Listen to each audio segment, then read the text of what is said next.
Let's go ahead and get started. So good morning, everybody. Welcome to our market of the moment. I know today will be a little light because we got a red day, so I know some people are out.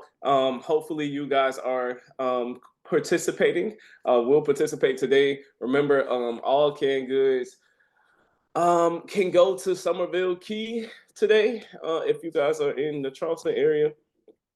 And we will collect everything. And we also have a social at Holy Brewing or Holy City Brewing today at 2. So looking forward to it. Anyhow, let's start out with gratitude. It's only a couple of y'all on here. So Tim, James, Latricia, somebody give me something you're grateful for.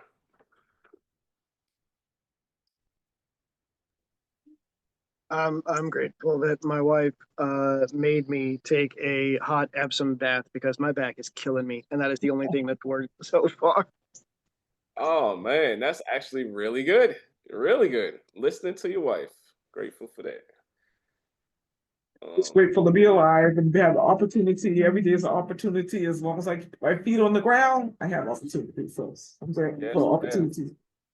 Yes, love it, love it, love it, love it, love it. All right. Thank you for that. We are going to get started. I'm going to play this video and we'll talk about it afterwards.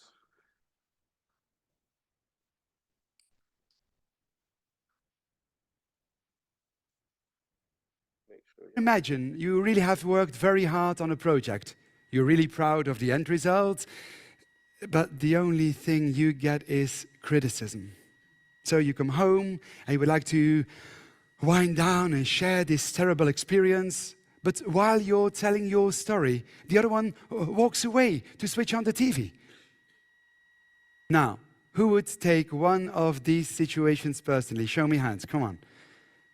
Lots of you. Why?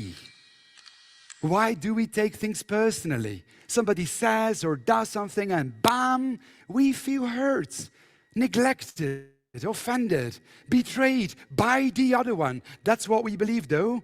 It's the other person's fault. He's responsible for what we feel. He's the one to blame. Now, hang on. Who says that? Which part of us is speaking? It's our ego. Our ego thinks that others should take us into consideration. Our ego doesn't want to be criticized. Hell no. Our ego wants to be acknowledged. I'm right. Is this what you want? If you're thinking about buying or selling a house, anywhere in the Tri-County area, including the blue areas on this map. Do you want to be right? That's exhausting. When my ego takes over, I'm fighting all day. I'm in a constant struggle with the rest of the world. And it drains my energy. Wouldn't it be so much easier to not take things personally? Because then, no one has power over you. You're free. You experience much more harmony and connection between you and other people. Of course, because your energy can go towards nice things instead of endlessly battling against the things that drive you crazy. So the question is, do you want to be right or do you want to be happy? All right. Quick video, but talk to me. What'd you hear from that? What's something that stuck out to you from the video? Or related to confidence in real estate? I'll jump in. I think a lot of the ego, at least for me, is about what do you want to do or willing to do, and it kind of ties into like happiness because I think a lot of us got into this for a certain reason to kind of apply to our life and like working through those standards. For me as a new agent, it's like what activities am I willing to do to like lead generate and kind of work through that. And there is an ego component that has to be kind of battled or broken down to break through. Yeah. Yeah, love it. Love the humility there. Good stuff. Anybody else? Hear anything? Stuck out to you? Sometimes you gotta leave your ego at the door and don't take it personally. Love it. Love it. Love it. So I was thinking over the last couple of weeks, and I was like, well, we've been talking about listings, we've been talking about buyers, we've been talking about how to do things, but none of that means anything if you don't have enough humility to say, I don't know what I don't know, right? And be able to seek out that help, and take it to the next level. That confidence is, we all need it. Confidence ebbs and flows. It's up and down. It's an emotional roller coaster. Real estate is, right. And so I'm grateful that we get the opportunity to listen to a different perspective today, and not just as agents, but as leaders in the industry, and in our communities, right? So I love confidence mindset type stuff. I love handling objections in business. Like I love that type of stuff, because this job or this career is not just about contracts and closings. It's about people, right? It's about people, and with people come emotions, and with people come opinions, and with people, and sometimes obviously comes objections. So the real question we definitely have to ask ourselves is, just like he said, do you want to be right in these situations, or do you want to be happy? Do you want to be right in real estate, or do you want to be happy in real estate? And they're subjective now, because whatever happy means to you might mean something different to somebody else. But do you always have to be right? And sometimes in some situations, yes, you do need to be right about certain things, right? You need to have the right information. But when we talk about objection handling with buyers, or any of our clients, do you always have to be right? Or do you want to just, or do you just need to make the deal work? And sometimes that's what we have to do. When a deal goes sideways, or when a client asks questions about our work or criticize it's easy to take it personal. It's easy to be like, oh man, what did I do? Or how could I have done better? And that's a great way, for accountability purposes, to really think about things. Confidence doesn't mean perfection. Confidence means resilience. It means to be able to overcome something. That's what confidence truly is. In the MREA book, it talks about, page 28. I was reading it a couple weeks ago, and I wrote this down. It says on page 28, it says, high achievers fail their way to mastery. High achievers fail their way to mastery. Y'all know that means that the most successful agents aren't the ones who avoid mistakes or avoid issues or avoid obstacles. They're the ones who actually learns from them, right? So when someone says no, or a client says no, when you hear no, or I'm not ready, or when the market gets better, or when things go off track, that's not the time to like beat yourself up in terms of your confidence, right? That's the time to lean in and ask more questions, go a little deeper, and also figure out, what can I learn from here? On page 148, it also talks about lead generation. Lead generation is a contact sport. Y'all hear that all the time about lead generation. Lead generation is a contact sport. You are going to hear no, but you cannot take that no personal, because that's part of the process. But each no is one step closer to your yes, right? So don't let the objections drain your confidence. Let those things sharpen your skills. And if it's something that you don't have much knowledge about, go research, go do more, go dig a little deeper into that whatever category that is, or whatever part of the market that is that you feel like you need to sharpen your skills with. And I say this because, we tend to take things on to ourselves and take burdens onto ourselves that are not ours. They're not ours. And we got to be careful of how we respond to things, and when we respond to things, and how we do it. In James, in the Bible, James 1, chapter 1, around like 18, 19, somewhere around there. It says, everybody should be quick to listen, slow to speak, slow to become angry, because human anger does not produce the righteousness that God desires, which means that you can't just listen to somebody and have them control your emotions and your response because of your ego. You gotta listen you gotta listen, listen with humility, listen with love, listen with the understanding that people may not know as much as you know, right? So sometimes you gotta kind of guide them into, that place or that space that you want them to be in. But nevertheless, you have to trust that what you've done in your downtime when you've been learning and researching all these things, you gotta trust in yourself that you are right. They might not see that you're right. They might not understand that you're right, but you got to trust that you know what you're talking about. And so this is why we do so much role playing and, that type of stuff to make sure, like, practically it all makes sense. So a couple things I really want you guys to leave here with, and then we got another little segment I want to go into. But I really want you to leave with, like, don't take objections personally. It's not just you. Right? Focus on the relationship. Don't focus on being right. Focus on that long-term piece. You don't have to win every battle. You just need to be able to win the war. Right? Keep sharpening your skills and keep going over your scripts. Keep going over your systems because practice builds confidence. But you got to keep going back at it. Accountability is everything. Right? And even when you guys aren't working on something, you don't have a transaction you're working on, you should be learning something. If you're not working in your business, you should be working on your business. Right? And above all, just remember that you were placed into real estate for a reason. You have an assignment and it is still valid. And if you haven't gotten out of real estate or inactivated your license yet, you still got time on the clock, which means that there's somebody else that is waiting to hear the knowledge that you have to help them in the transaction that may be the biggest transaction of their lives.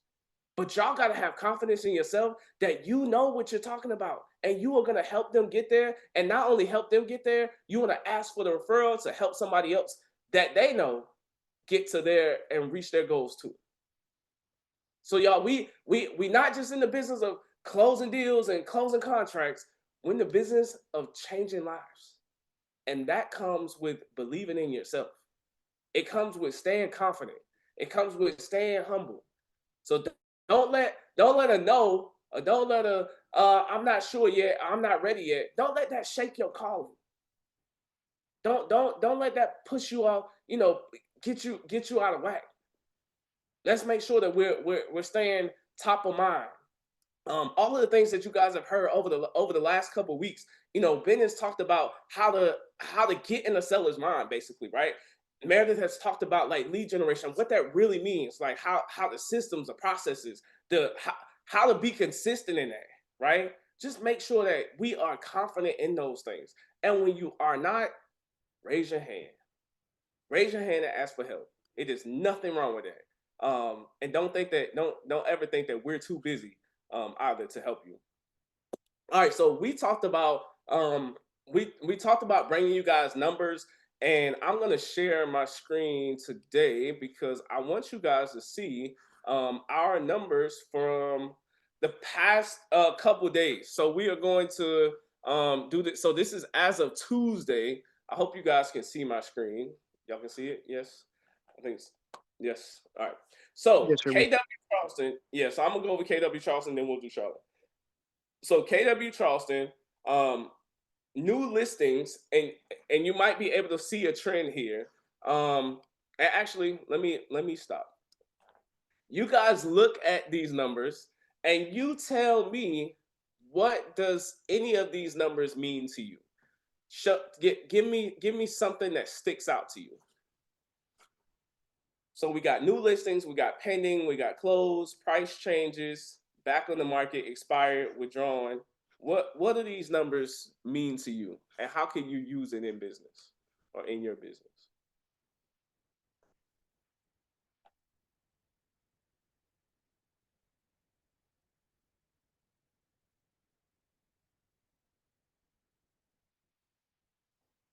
Anything. I mean, I see a significant portion of them are already either pending or closed, and they weren't on the market very long. So it tells me that this market isn't as cold as they keep telling us it is. There you go. There you go. I like it.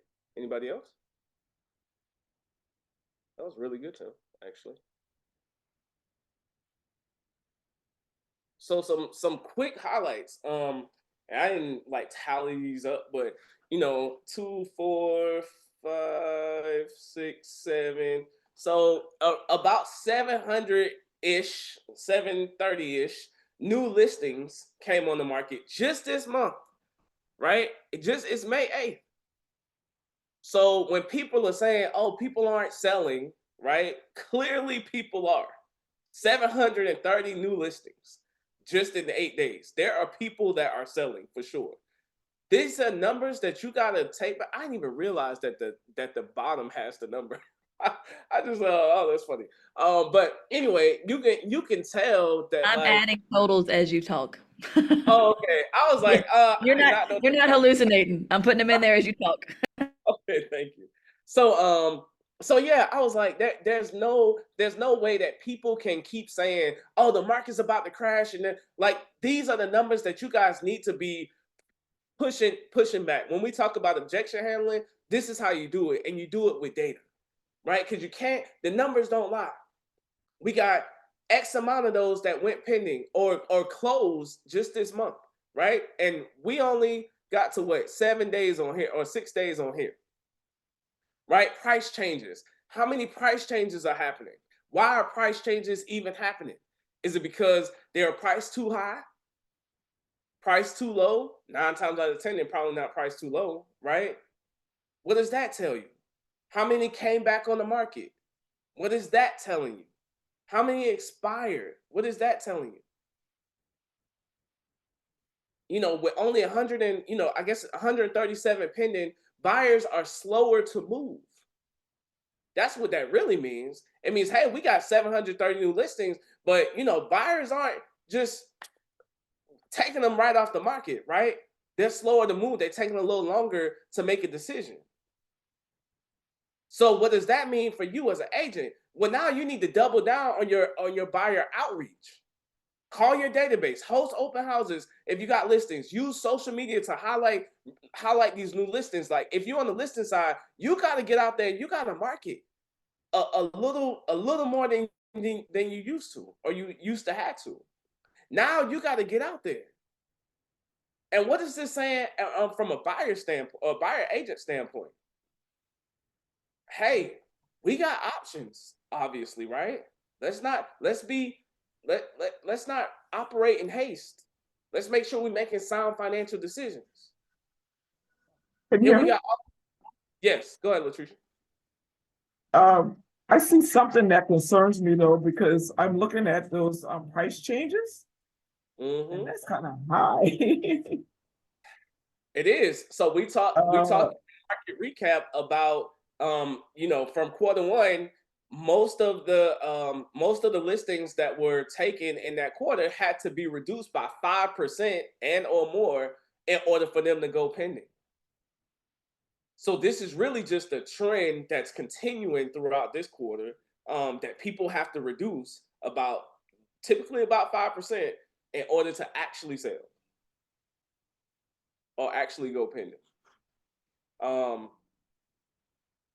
I'm gonna get and then so last thing I wanted to talk about here was you guys got to really position yourself as like the pricing expert. So these price changes, this is where it helps in your seller listing presentation. It's like, hey, we got to make sure we price right so that we're not part of this number. We don't want to be part of the price changes number. We want to be part of the pending number, right? So we want to increase our odds. That's how we do it. But it comes with guided price discussions with confidence. This is why I started with confidence today, because you got to be able to speak confidently about the numbers and then how it applies to your client on the seller side or the buyer side. And we also got the back on market, expired, withdrawal, I kind of put them all together into one. But you essentially got all of these listings, about 300 listings that essentially need a fresh start. So what does that mean for you on the expired side, right? Work the expire and that withdraw and cancel list. Bring a fresh strategy, updated marketing, a sharp CMA that might be less in price, a price reduction for sure, but more realistic and more honest. On the I'm gonna slide over to Charlotte. Charlotte, we got kind of a lot. Obviously, it's a lot more in terms of new listings, pending, closed, but really the same thing. Look at their price reduction. 2,000. And the new listings was only 1,880. So a lot of listings from last month have now have had to reduce a lot. The pendings now, don't get me wrong, they got a lot of pendings. Their new listings are it's not lasting as long. Back on the market, expired. Remember, back on the market, expired, withdrawn. You kind of put those all together. There's more opportunity there. 5, 6, 7, 8, about 800 listings that has opportunity. So work the opportunities. Reach out to the back on the market that expires, or the back on the market to those agents that expires. Educate sellers on how to reposition their greatest asset. And really get to an emotional state to figure out, hey, what's really going on? And what's their motivation for selling? Did it change? Are they holding out? Are they just trying to maximize they want a certain number? What is it? Let's really figure that piece out. Buyers are definitely more engaged in Charlotte than they are in Charleston at this, and the data is what shows us that. So what do we do about that? We help sellers competitively just kind of tap into these active buyers by using like some targeted marketing or targeting marketing piece to drive urgency. You gotta infuse urgency into the buyer market, basically. And how do you do that? It's out of the box things. It's when you share things, it's what you're talking about. You're talking about more you're connecting with the lender to get, hey, what's the true mortgage payment on this? Right? Are there any are we still in the 2-1, 3-1 buy down rate market where they can get a lower interest rate to get in? Because some of it is buyer fear of not wanting to or thinking or listening to society and saying, oh, the housing market is about to crash, or oh, it's a bad market because everything's so expensive, or the housing market is so expensive. But how do we object that mindset? We do it with the data. And when you have data, you have a stronger confidence, because it's not just you talking about your theory and what you think, your opinion is what the data shows. So this week, today, you guys can take some of this data. We are going to have this, then we're going to start posting this so that you guys can see it. We are going to go through these on the morning market of the moments. So Tuesday, Wednesdays, and Thursdays, we're going to go over the daily numbers. But what you can do from these, run a new CMA for these expires in your pipeline, and obviously get it to the seller, right? But these are great ways for you to practice. Call at least maybe 5 buyers or so, or 5 potential buyers about new listings. Reach out to at least maybe 3 of those expired, or a percentage of the expired, whether you're in Charlotte or whether you're in Charleston. Because there's opportunity here. There's opportunity. So I hope that you guys have heard something that you can implement. Give me before we go, just give me something that you've seen or heard today that you think you can implement into your business moving forward, or maybe you're grateful for about these numbers. And is this helpful? Is this helpful? Are the numbers helpful? Yeah, the numbers are helpful. I think using the data to combat, or more data to educate, right? Because you're going to hear a lot of stuff in the wind when you're talking to people that doesn't make sense. But if you can, verify or provide support. It helps strengthen you and give confidence in what you're talking about. And then other takeaways, reaching out to expireds. Yeah. Yes, good stuff. Thank you.